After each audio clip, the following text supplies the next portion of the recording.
Après la chute de l'Allemagne nazie en 1945, un bruit persiste sur le fait que certaines factions nazies auraient fui en Antarctique. Cette théorie repose sur des indices troublants, notamment l'opération High Jump de 1947, une expédition militaire américaine qui aurait tourné au combat contre des forces inconnues. Si l'Antarctique évoque pour beaucoup une terre glacée et inhabitée, certains documents et témoignages font émerger une toute autre version de l'histoire, celle d'un retrait secret nazi, d'un projet souterrain en territoire polaire et peut-être même d'un contact avec des intelligences non humaines. Dès la fin des années 30, l'Allemagne nazie s'intéresse de très près à l'Antarctique. En 1938, l'expédition La Nouvelle Souabe est lancée par la marine de guerre allemande. Officiellement, il s'agit d'un projet de repérage pour la chasse à la baleine. Mais bien sûr, et la marmotte patati, sous la direction du capitaine Alfred Richter. Officieusement, cette mission cartographie une zone spécifique du continent, y plante des drapeaux nazis quand même, et commence à étudier les réseaux de cavernes sous glaciaires. Tiens, des documents évoquent la construction d'une base secrète surnommée Base 211, censée être autosuffisante, protégée par les conditions climatiques extrêmes et inaccessible aux armées classiques. En 1945, de nombreux sous-marins allemands disparaissent. Certains ne se rendront jamais. Des rumeurs affirment qu'il aurait transporté scientifiques, technologies et dignitaires du Reich vers cette base souterraine antarctique. Certaines sources parlent même de grottes géothermiques sous la glace. Et certains nazis croyaient fermement que l'Antarctique cachait des secrets liés à l'Hyperborée, une ancienne civilisation avancée.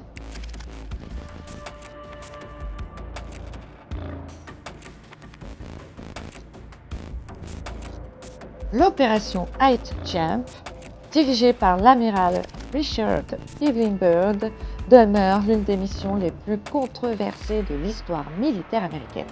Si l'on en croit la version officielle, cette expédition n'était qu'une mission scientifique de reconnaissance en Antarctique.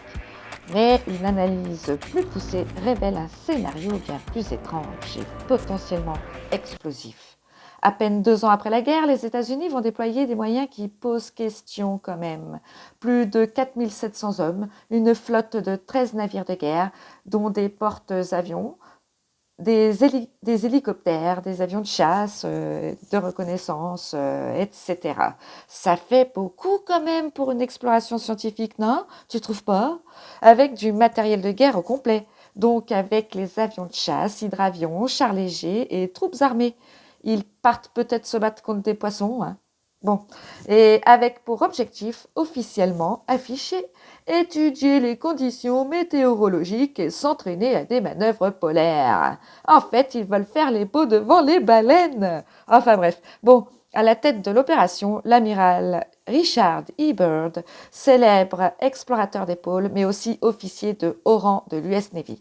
Officiellement, la mission, qui était initialement prévue pour une durée de 6 à 8 mois, est prématurément interrompue après seulement 8 semaines. Allez, on remballe, à cause de conditions climatiques extrêmes, mais bien sûr, sauf que des témoignages internes et des récits plus discrets évoquent tout autre chose, une confrontation violente avec une force inconnue.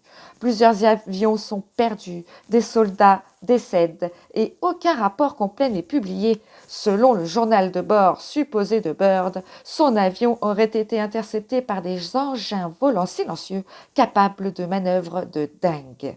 Ces objets, en forme de disque, auraient attaqué la flotte américaine, causant des pertes humaines et matérielles importantes. Byrd, de retour aux États-Unis, aurait déclaré devant la presse chilienne, dit-il, les États-Unis doivent se préparer à faire face à des engins volants capables de se déplacer d'un pôle à l'autre à des vitesses incroyables. Fin de citation. C'était en mars 1947 à El Mercurio, un journal chilien donc. Il ne reparlera plus jamais publiquement de ces événements. Selon des documents non officiels et le journal tenu par Byrd, l'amiral aurait été témoin d'une rencontre extraordinaire lors d'un vol de reconnaissance au-dessus d'une zone inhabitée. Voici ce que le journal révélait. Lors d'un survol, l'avion de Byrd aurait été pris dans un champ magnétique inconnu et forcé d'atterrir dans une vallée dégagée, entourée de structures géométriques et d'une verdure anormale en pleine région polaire. Il aurait été accueilli par des êtres humanoïdes, grands, blonds, à l'apparence nordique, affirmant venir du royaume d'Ariani et vivant dans des cités souterraines. Ces êtres lui auraient transmis un message de mise en garde. L'humanité joue avec des forces qu'elle ne comprend pas, notamment l'énergie nucléaire, et court à sa perte.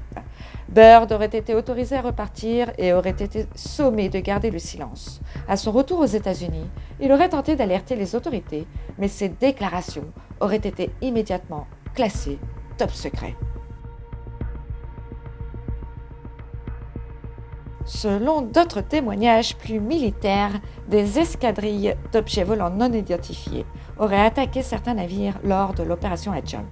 Engins en forme de disque sortant de l'eau à grande vitesse, utilisant une technique de propulsion silencieuse, capable de vol stationnaire et de mouvements impossibles selon les lois de la physique humaine. Les pertes humaines et matérielles auraient forcé le retrait précipité de la flotte. Ces événements auraient conduit à une réorientation stratégique majeure.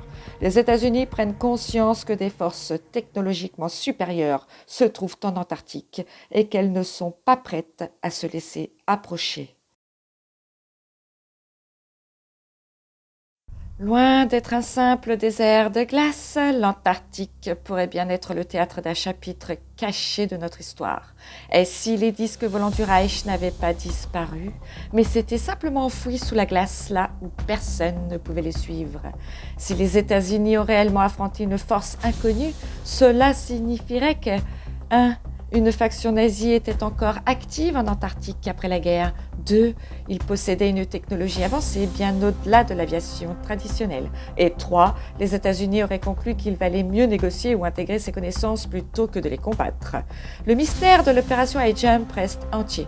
Et si, derrière ces pseudo-expéditions scientifiques, l'humanité avait déjà rencontré une civilisation cachée, peut-être très ancienne ou venue d'ailleurs, et si les nazis, via leur base en Antarctique, avaient été les premiers à entrer en contact avec elle, ce que l'amiral Byrd a vu en 1947 semble défier toute explication rationnelle, mais pourrait bien être la clé de voûte des PSS qui vont suivre.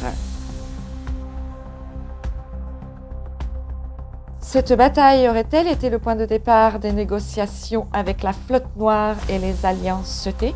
Hypothèse. Après Jump, des négociations secrètes auraient eu lieu entre les anciens nazis, les services secrets américains et certaines races ET. Ces technologies auraient été intégrées au programme militaire. C'est peut-être là que Solarwarden et la flotte noire ont réellement pris forme. Les nazis exilés en Antarctique auraient rejoint les PSS, devenant un acteur majeur de l'exploration et la militarisation de l'espace. Byrd et Jump ont-ils affronté une faction secrète ? La base 211 était-elle un bastion nazi ou une base ET partagée ? Est-ce le début des alliances secrètes avec des forces non humaines ? Dans la suite, nous aborderons la flotte noire et son évolution après Jump.